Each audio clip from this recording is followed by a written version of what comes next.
So growing up, there were two questions that just sort of rocked my world. The first was this: why didn't Chewie get a medal at the end of Star Wars? Han and Luke got a medal. Why not Chewie? This was my first encounter with inequality in our galaxy or a galaxy far, far away. The second question was this: whenever someone asked me this question, what do you want to be when you grow up? A question I am still asking. I know many of us in this room are asking as well. At first, it's a question that's full of possibility. You know, you want to be an astronaut or a soccer player or a Power Ranger or a garbage man. Those were on my list of things. The world was wide open. But as life progressed, the choices narrowed, and the question became one of uncertainty, one of anxiety even. We're told that there's this thing for us in life to be at this future point when we grow up, right? Where life will just plateau and settle out and we'll just be something forever.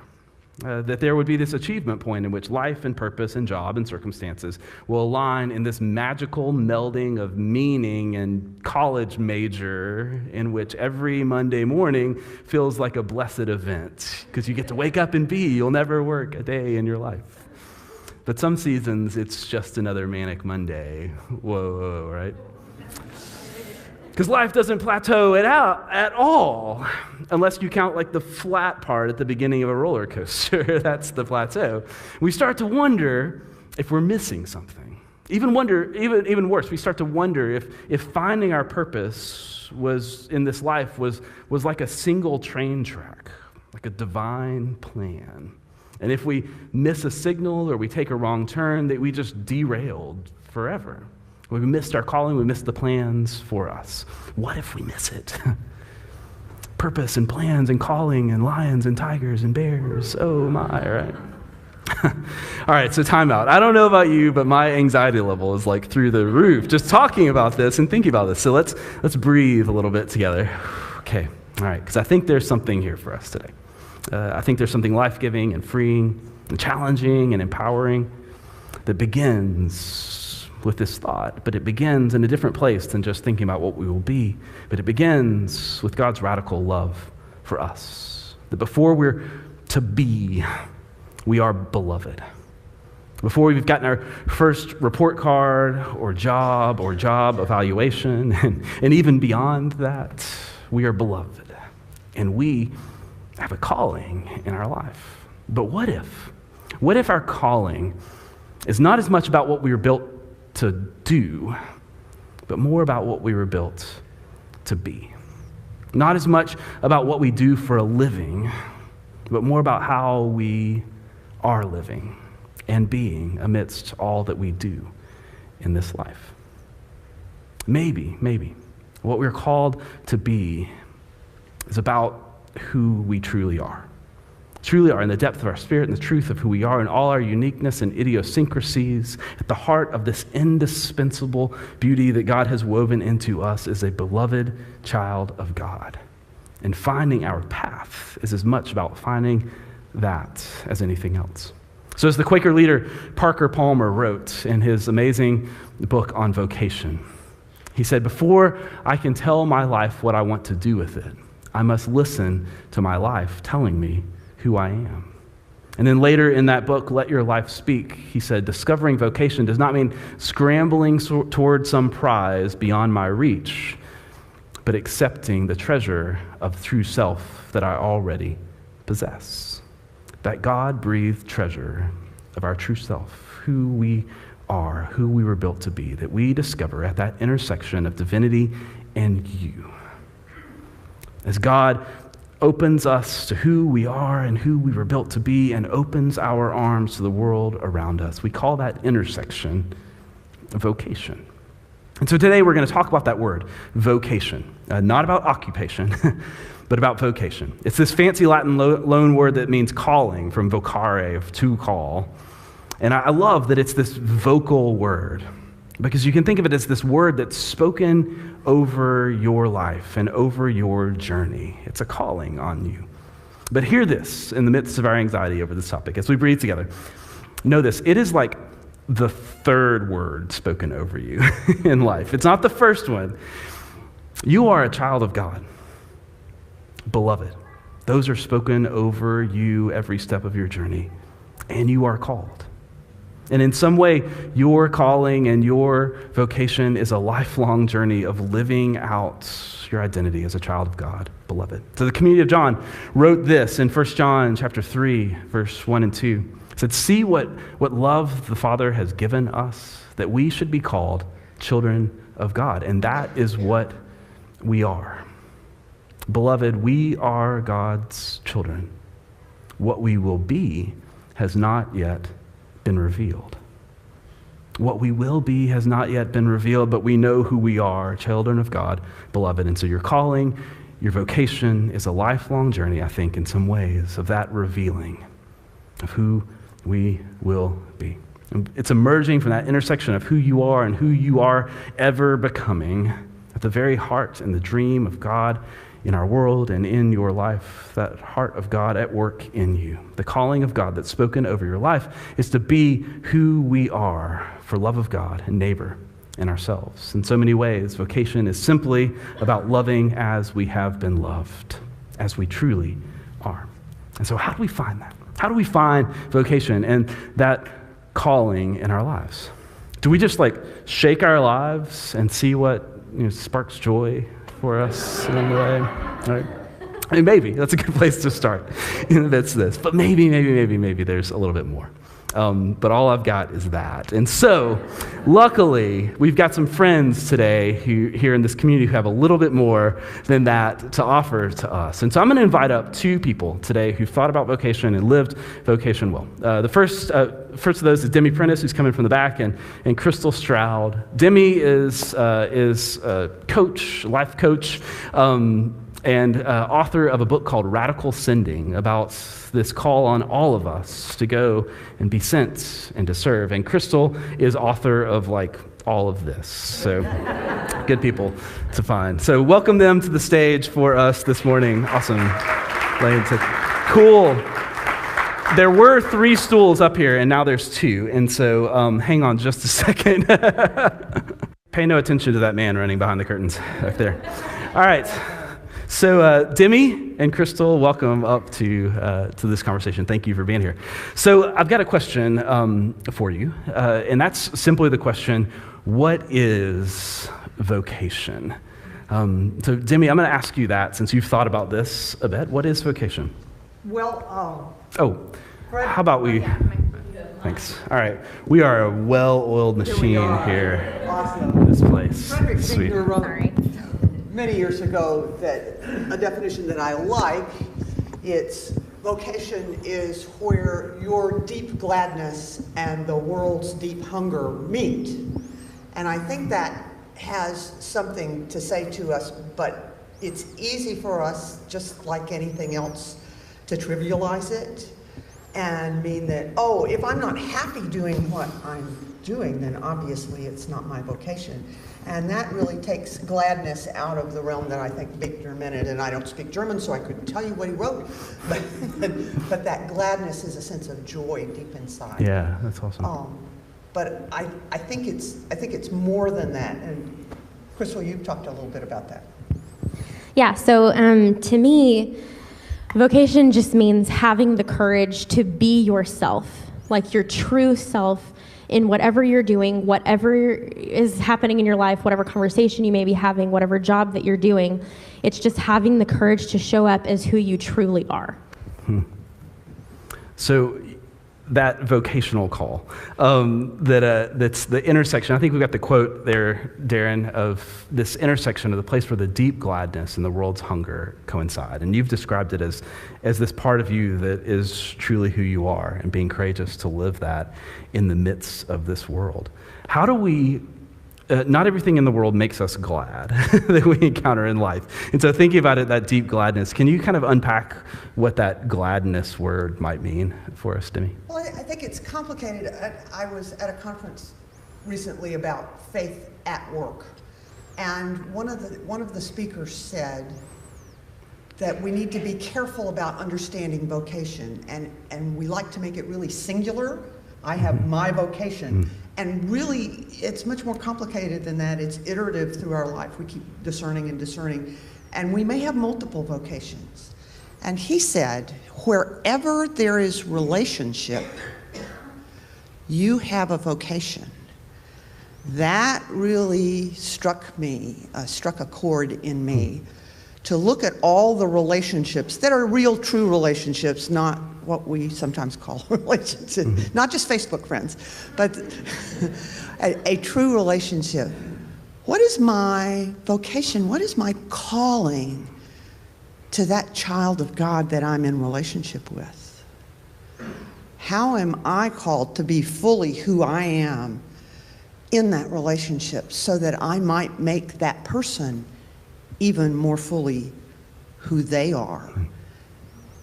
We're talking about God here, and God is open. That's why God is an invitational God. God is so open to what we bring and to what we might attempt to do in order to be fully ourselves, even the crummy, mistaken parts too. So we've got lots of relationships in our lives, and important relationships. We've got relationships with coworkers, relationships with bosses. We've got relationships with, those kind of like occupational relationships. We also have relationships with maybe family or friends or people that we've been entrusted with the care of in our life. How do we balance and all of those different good relationships in our lives when we think about it in terms of that? Come on, Krystal. Be brave. I don't know. I think that, I'm just off the fly here. Cool. But something that has been told to me several times throughout my life, when I'm in a friendship or a relationship with someone that, I've had older people in my life say, I don't think that you're doing everything for them is serving them well. That phrase, I know that you're trying to overcompensate or you're trying to make this work or fix it or fix them or whatever that looks like, but it's not serving them well. And that phrase, has irked me, my whole life, because I'm but serving someone is serving them well. I just don't understand. But I think that it comes back to this. I think that looking back in the ways that I was compromising who I am to be in relationship or to care for or to work a job is where I was not serving them or myself well. I think it's really about, knowing who you are and what you have to offer that will, like Demi said, help them become their best self as well. Living and having the courage to be your best self in everywhere that people show up really is a difficult thing. And in the ways that we choose to not compromise that, I feel that's how we find that balance. Really knowing ourselves is the beginning of that. Yeah, I think knowing ourselves is really important. I think God always calls us higher, too. We get pretty comfortable with our shtick. I'm the one who does I change the tires or whatever. Well, maybe it will serve the person whose tire you're changing to not have that done for them always, since I won't always be there, and maybe it would help them to learn and grow.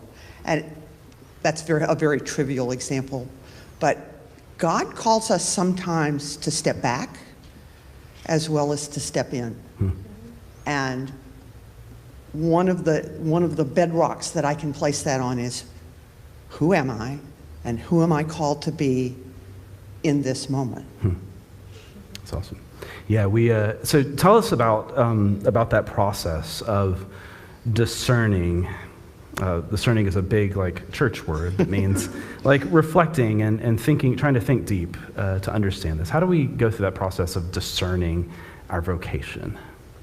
Give us the 3-step process so we can do it on Monday. Take out your notebooks. I think the complicated part is it's not a linear process, and it's not a one and done.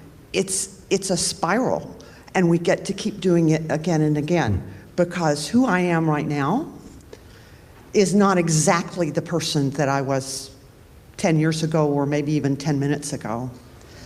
And so staying in touch with that is really important.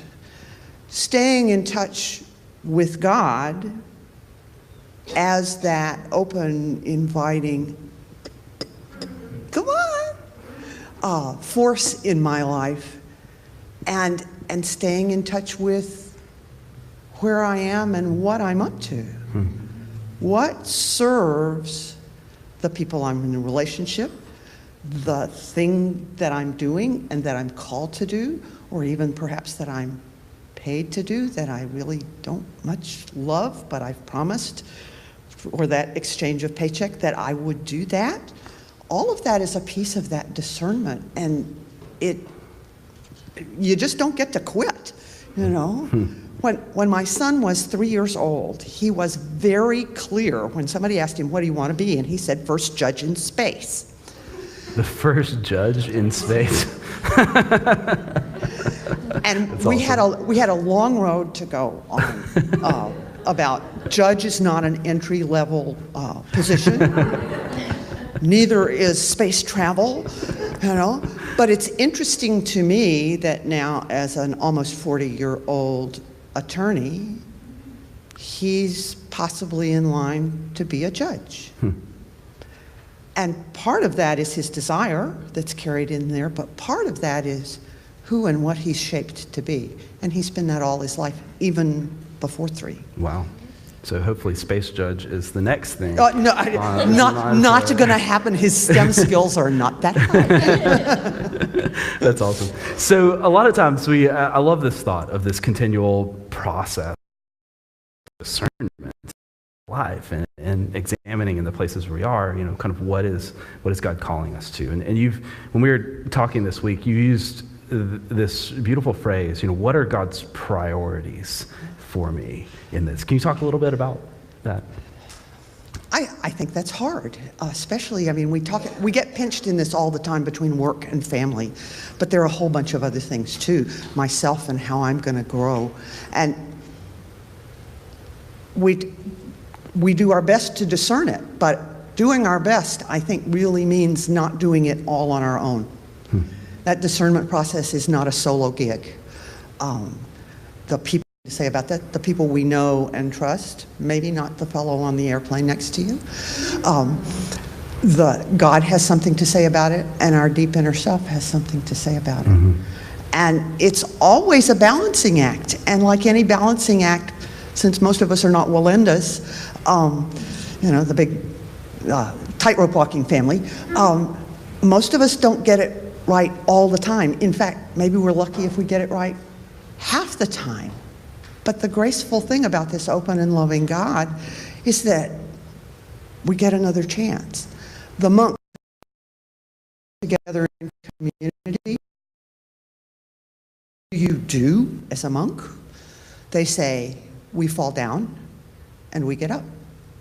We fall down and we get up. We fall down and we get up. And it's with the grace of God and their own work, but the help of their community, that they're able to do that each time they fall down. Oh, that's awesome. Okay. Yeah, when someone asks me, what do you do? That's what I'm going to answer now. Awesome. So speaking of what you do, as we've talked about vocation, I always go to occupation first. Like, what do you do with your life? But Krystal, you talked about how in the many different occupations that you've held in your life, that you found in the midst of that, kind of where you feel like your vocation in the midst of that is. Can you talk about that a little bit?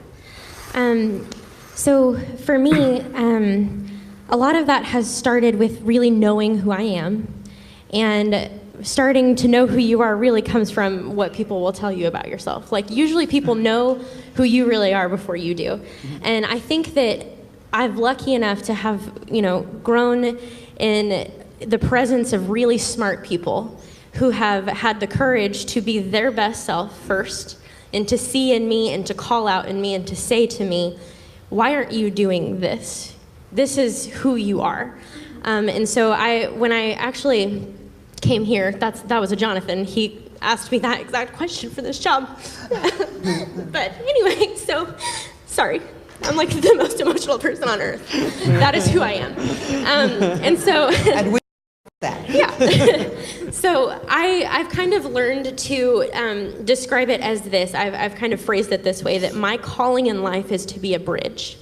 And no matter where I am or what I am doing, and I'm currently, I kind of have 3 jobs. I am a worship leader in this place. I do strategic communication for churches and for a lot of nonprofits. And then I am an Instagram model and trying to be a plus size influencer to help women understand that you are absolutely beautiful and stunning as is, no need to change it. And so in all of that, I feel like what the commonality in all the things that I do is that I am here to be a bridge to help people see where they stand in divinity. That divinity is already in each person, but I am here to bridge the gap to help people to see that from here to there, God is already here. You know what I mean? And so as a worship leader, I stand up here and I do my best to be a bridge. I am not special, but I am so blessed to stand in this community with all of you as your equal and as your friend and help bridge the gap into this space of divinity. And in the strategic communication world, I help bridge people with resources, connect a target audience with what we have to offer them. In my modeling world, I'm here to help women see that where they are really is already good and beautiful and perfect and wonderful just as they are. And so I told this that, even if I, were to lose my voice, no joke, I would be shook. So shook. would we too. Yeah, it would not, I would be wrecked over it. But at the end of the day, I already know that my calling is greater than my job, and that wherever I am and whatever I'm doing, I will be able to practice my purpose because I know who I really am, and that can take place anywhere. That's awesome. I love that. And it's what Krystal has realized is not something that you wake up one morning when you're 23 and say, I'm going to be a bridge. It's something. Space Judge makes as much sense. First judge in space, yeah, right. Not exactly. But it's something that you can apprehend better looking backward than looking forward. In my life, I am now an author and an editor, and what one personality description calls a thought rocket for a process of developing curriculum and workshops for Lilly Project grants. And I'm a coach and love to work with people. Prior to that, I was a ministry developer. Prior to that, I was a community organizer. Prior to that, I was an equity stage manager. Prior to that, I did businesses. And what I began to realize, I was a newspaper editor too along the way somewhere, my calling appears to be gathering people with incredible talents and gifts and creating something amazing. A stage show, or a weekly newspaper, or a book that helps make things clear for people. But all of those things I couldn't have imagined when I was setting out in my very first job in the world as a theatrical stage manager. All I knew that I was doing what I loved, and what people said, you really make that work. How do you do that? Yeah. It's just who I am. That's awesome. And when I think about those two things that you've articulated about yourselves, a bridge and someone who gathers a community to be better than it could as individual vision, those sound to me like aspects of Christ. Christ's the bridge for us, and Christ the one who gathers us. And so it's amazing when we find those places, when we do that inside work of trying to listen and be attentive to how God has built us and recognize that it can show up in any place, how often that just lines up perfectly with the character of God, but the unique piece of that we've been built for in this. And I think it's important, as you discern your vocation, is to pay attention to those touchdown moments, the celebration in the end zone kind of thing, when you feel like, wow, that could not have been more amazing. That may not be what you're called to do, but in that moment, God is going, are you paying attention? Did you see what you just did? I think God's really trying to speak to us in that sense of it's not our triumph, it's a rightness that we feel. That I was just there at that right moment to catch that pass and that other guy wasn't, it just... Yeah, and that can show up whether you're a football player or a data entry person, in all kinds of places of those ways that we live uniquely into the way that God has built us, in a way that brings life for the common good and for the people around us. And I think of that Mother Teresa quote, that it's not about doing great things, it's about small things done with great love. That in the midst of our life, that can be a part of connecting with our calling, is those moments where it seems like something has happened beyond our own ability in that, or capturing the best of our own ability. That seems to be what happens when the Spirit of God intersects who we are, and life is created in the midst of that. And that transformational power is at work. That to me is the power of our belief as Christians in the incarnation, that God actually came to occupy human flesh and was God and human being all in one. And that power is accessible to us when we are open to God's openness to us. That's awesome. So we talked for a while on Wednesday for 2 hours. It was awesome. I learned so much, and now I feel like I'm more attuned with my calling. But I was joking about like a 3-step thing, but I really did take some notes about some steps to do. And so I've got them here on the screen. Darren, if you want to put those up. And so just from our conversation, just step 1, do the work to know yourself as God is calling you. And we say step 1, like it's like, okay, so Monday, do this. But this is this is kind of like one of the things that in the midst of this. Yeah, absolutely. So Krystal teaches the Enneagram that connects us with this, and we talk and reflect on that. Step 2, have the courage to be yourself as God is calling you to be in the places where you are. And that's what Krystal articulated. And then step 3 is that falling down and getting up. Keep trying, listening, and love and others on our journey. Rinse and repeat. Rinse and repeat in the midst of this. Yeah, do you have anything to add to that, either one of you? I don't think so, especially. I think God so loves us that we have this opportunity to participate in what God is at work in the world, what God is doing, and to try to discern God's priorities for us in our little part, because that's the only part we can do. We can't do anybody else's part, just ours. But we can do it with great love and with the intent to bring Christ into the picture, perhaps not overtly, because often that's not the best strategy, but to know that Christ is right here alongside, inside, at work in you as you are at work in the world. Well, that's awesome. So there's so much more to say about this, and this is just scratching the surface, even of the notes that we had of our conversation today. But I want to offer you two ways to continue on in this conversation, because I think in the process of this, we as open, as each and to listen to who we are and what God's calling us to do, that we as a community find our own vocation in the midst of that. So we think this is incredibly important. So tomorrow night, right back here in this space, we have something called Real Talk Y'all, which is our monthly Q&A. We never answer anything. So Q and Q, right? Just the Q's keep coming.